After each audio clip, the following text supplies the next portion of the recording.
بزرگ اور دوستو، آپ حضرات کے روبرو میری حاضری ہوئی ہے۔ حضرت مولانا حسن الرحمان صاحب دامت برکاتہم کی خدمت میں حاضری کا مجھے موقع ملا، اور والد صاحب سے بھی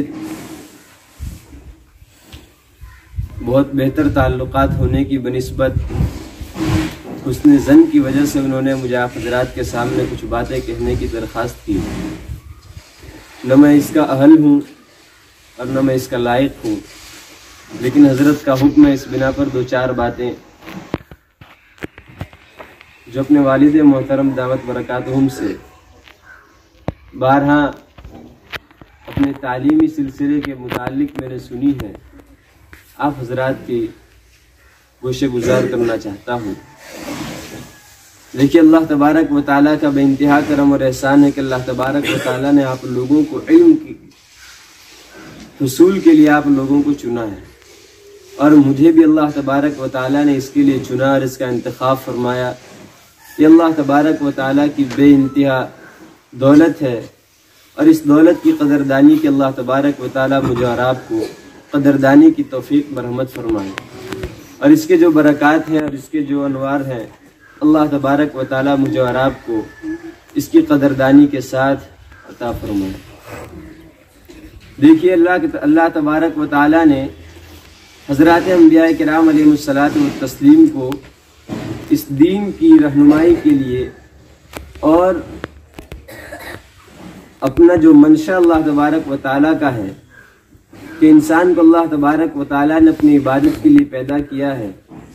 جس کا ذکر اللہ نے قرآن کریم میں کیا، وَمَا خَلَقْتُ الْجِنَّ وَالْإِنسَ إِلَّا لِيَعْبُدُونَ، اس کے لیے اللہ تبارک و تعالیٰ نے دنیا میں پیدا کیا ہے،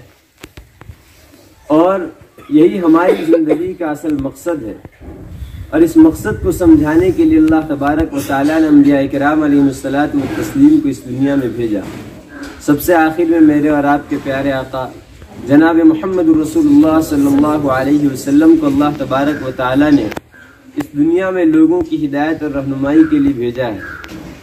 حضرت والد صاحب بار بار مجھے کہا کرتے ہیں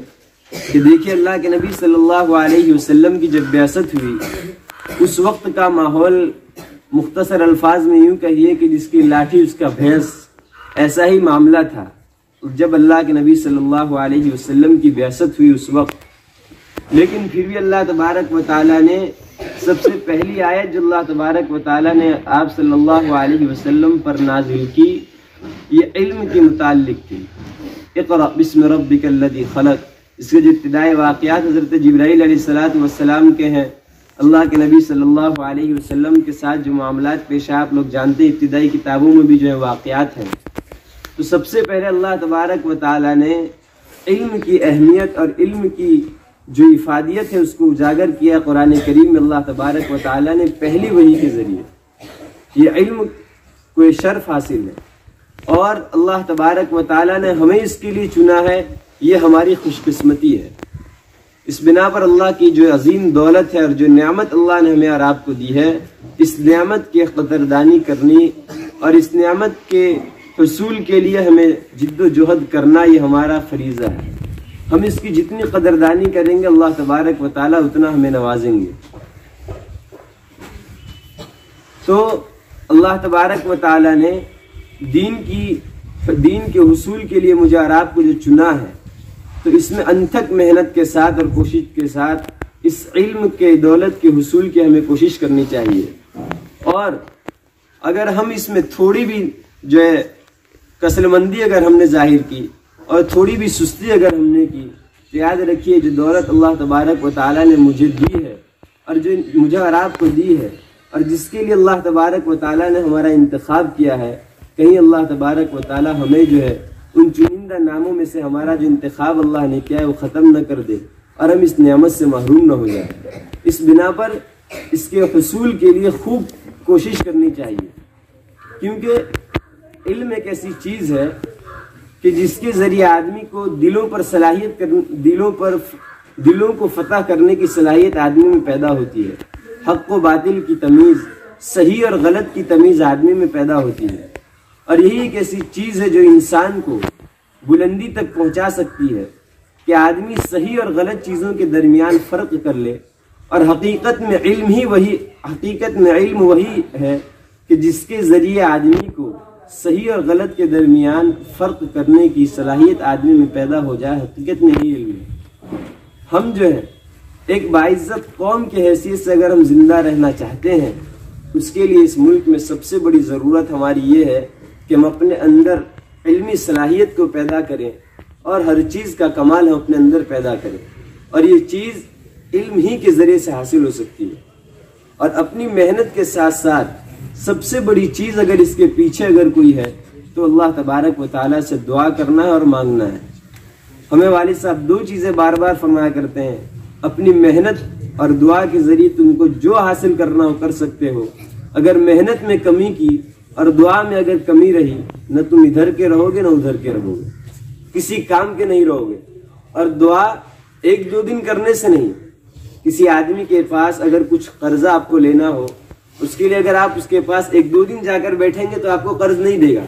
بلکہ بار بار آپ اس کے پاس جائیں گے. وہ آپ کے اخلاق کو سمجھے گا، آپ کی ضرورتوں کو سمجھے گا، اس کے بعد آپ کو چیزیں دے گا. یہ دنیا کا قاعدہ ہے. اس بنا پر اگر آپ ایک مرتبہ صرف اللہ تبارک و تعالیٰ سے مانگیں گے تو اللہ تبارک و تعالیٰ ایک مرتبہ میں آپ کو نہیں دے گا. دے بھی سکتا ہے، کوئی یہ نہیں ہے، لیکن جب اللہ تبارک و تعالیٰ سے آپ کا تعلق ہوگا اور بار بار اللہ تبارک و تعالیٰ کے سامنے جب ہم ہاتھ پھیلائیں گے تو اللہ تبارک و تعالیٰ ہماری جھولی ضرور بھر دیں گے. یہ اللہ تبارک و تعالیٰ سے قوی امید ہے. اور اللہ تبارک و تعالیٰ نے آج تک ہمیں محروم نہیں رکھا ہے. اس بنا پر آئندہ بھی ہمیں جو ہے اللہ تبارک و تعالیٰ محروم نہیں رکھیں گے. کیونکہ اگر علم کی دولت اگر ہمیں حاصل ہو گئی ہے، یہ دنیا و مافیا کی سب سے بڑی دولت ہے. ہمارے استاد فرمایا کرتے ہیں کہ علم کی جو دولت اللہ نے تمہیں دی ہے اور جو سکون اور جو راحت اللہ تبارک و تعالیٰ نے دیا ہے، اگر دنیا کے مالداروں کو اگر یہ معلوم ہو جائے کہ اس کی کیا اہمیت ہے تو اپنا مال، اپنی تمام چیزیں چھوڑ کر آپ کے پیچھے جو اپنے آپ کو قربان کر دیں. لیکن چونکہ ان کو اس علم کی فضیلت اور اس علم کی جو اہمیت ہے اس سے وہ نابلد اور ناشنا ہے، اس بنا پر ان کی نظر میں اس کی کوئی وقت نہیں ہے. اور اسی علم کی محنت، اسی علم کی دولت کا ثمرہ یہ ہے کہ لوگ آپ کو دور دور سے دیکھنے کے لیے آتے ہیں، لوگوں سے آپ کی ملاقاتیں ہوتی ہیں. یہ تمام چیزیں صرف اور صرف علم کی وجہ سے ہے. تو اللہ تبارک و تعالیٰ نے جو علم کی دولت کے لیے ہمیں اور آپ کا انتخاب کیا ہے، یہ بہت بڑی دولت ہے. اس دولت کے حصول کے لیے اپنی ذاتی محنت اور اللہ تبارک و تعالیٰ سے دعا، اللہ تبارک و تعالیٰ سے مقبولیت کی دعا کرنا یہ ہمارے لیے ضروری ہے. کیونکہ جب اللہ تبارک و تعالیٰ سے ہمارا اور آپ کا رشتہ جب جڑ جائے گا تو اللہ تبارک و تعالیٰ مقبولیت عطا فرمائیں گے. قابلیت الگ چیز ہے اور مقبولیت الگ چیز ہے. اگر قابلیت کے ساتھ مقبولیت ہو تو یہ سونے پر سہاگا کا کام دیتی ہے. اس بنا پر کہ جب اللہ تبارک و تعالیٰ سے آدمی قریب ہو جاتا ہے، اللہ کا قرب جب اسے حاصل ہو جاتا ہے تو اللہ تبارک و تعالیٰ حضرت جبرائیل علیہ السلام کو فرماتے ہیں، حدیث پاک میں ہے کہ آسمان پر جا کر اعلان کر دو کہ اس بندے سے اللہ تبارک و تعالیٰ خوش ہے اور میں بھی اس سے خوش ہوں. جب حضرت جبرائیل علیہ السلام آسمان پر جا کر فرشتوں سے اعلان کرتے ہیں کہ اللہ کے اس بندے سے اللہ بھی خوش ہے، میں بھی خوش ہوں، پھر اور تم بھی اس سے خوش ہو جاؤ، اس کے بعد اس کے لیے مقبولیت جو ہے زمین پر رکھ دی جاتی ہے اور آدمی کو جو مقبولیت حاصل ہوتی ہے اور اس کی بنا پر آدمی جو ہے کمال کو پہنچتا ہے. تو اصل مقبولیت ہے اور مقبولیت دعا ہی کے ذریعے حاصل ہو سکتی ہے. کیونکہ اگر ہم اللہ تبارک و تعالیٰ سے قریب نہیں ہوں گے، دعا میں، عبادت میں، ہمارا پڑھنا بھی عبادت ہے، ہمارا جو اس ماحول میں رہنا یہ بھی عبادت ہے. اور اللہ تبارک و تعالیٰ نے آپ کو ان اساتذہ کی شکل میں جو بہترین دولت اللہ تبارک و تعالیٰ نے دیا، آپ ان سے خوب فائدہ حاصل کیجیے. ملا نظام الدین کے بارے میں تعمیر حیات میں جو ایک رسالہ ہے اس میں ہم نے پڑھا کہ ان کو جو ہے سکتے کی بیماری جو لگ جاتی تھی. ایک مرتبہ ایسا ہوا کہ ایسا لگا کہ وہ دنیا سے رخصت ہو گئے. ان کے دو شاگردوں کو جب اس کا علم ہوا تو ایک تو اسی صدمے میں وہ انتقال کر گئے اور ایک جو ہے وہ دماغی اعتبار سے جو مفلوج ہو گئے، یہ سمجھیے کہ پاگل جیسے ہو گئے. بعد میں معلوم ہوا کہ یہ خبر جو ہے غلط تھی کہ اساتذہ اور شاگردوں کے درمیان ایسی نسبت اور ایسی محبت ہوا کرتی تھی. آج جو چیز ہمارے اندر ہے کہ اساتذہ اور شاگردوں کے درمیان جو محبت ہونی چاہیے، جو رشتہ ہونا چاہیے مضبوط، وہ رشتہ نہیں ہے۔ اس بنا پر جو بچے ہیں، بڑے ہیں، جو صلاحیت رکھتے ہیں، ان سے ہماری درخواست ہے، ایسے تو تمام سے ہے، لیکن جو اس میں سمجھ رکھتے ہیں ان تمام سے ہماری درخواست ہے کہ آپ اپنا تعلق اپنے اساتذہ سے مضبوط کیجئے اور ان کی رہنمائی میں اپنی علمی صلاحیت کو پروان چڑھائیے اور کمال اور مقبولیت کو آپ جو حاصل کیجئے۔ اساتذہ یہ آپ کے لیے جو ہے بہت بیش قیمت متاع ہے آپ لوگوں کے لیے۔ اس بنا پر ہر ایک کے لیے ہے، اساتذہ تو ہر ایک کی رہنمائی کرتے ہیں اور رہنمائی کے ذریعے آدمی قابلیت اور کاملیت کو پہنچتا ہے۔ اس بنا پر میری دو چیزیں تھیں کہ آدمی خود اپنی محنت کرے، محنت کے بعد دعا کرے، یہی والد صاحب کا کہنا ہے اور میں بھی یہی کہتا ہوں کہ آدمی خود محنت کرے اور محنت کرنے کے بعد جو ہے دعا کرے، اللہ تبارک و تعالیٰ اسے کاملیت اور مقبولیت دونوں عطا کرتے ہیں اور دنیا ان کے قدموں میں آتی ہے۔ اللہ تبارک و تعالیٰ مجھے بھی اور آپ کو بھی اس علم کی صحیح قدردانی کی توفیق مرحمت فرمائے اور علم نافع اور عمل صالح کی دولت سے مجھے اور آپ کو مالا مال فرمائے، صالحیت اور صلاحیت ہمارے اندر پیدا فرمائے اور دین کی خدمت کے لیے مجھے اور آپ کو قبول فرمائے۔ وآخر دعوانا الحمدللہ۔